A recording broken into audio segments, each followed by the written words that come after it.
ভাত কাপড়ের অনুষ্ঠানে একই বলল রুবেল দাস শ্বেতাকে নিয়ে। বিস্তারিত জানতে ভিডিওটি দেখুন। 4 বছরের সম্পর্ক অবশেষে পরিণত পেল এই শুভ দিনে। বিয়ের পর জমিয়ে ভাত কাপড়ের অনুষ্ঠান হলো এই জুটির।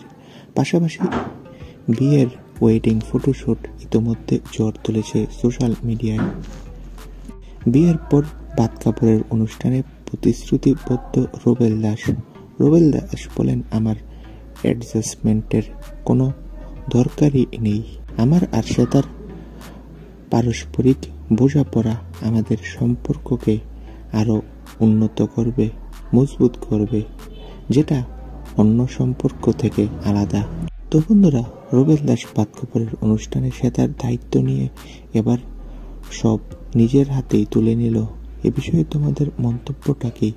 রুবেল শ্বেতাকে নিয়ে কি মতামত তোমাদের? কমেন্ট করে জানাও। ধন্যবাদ।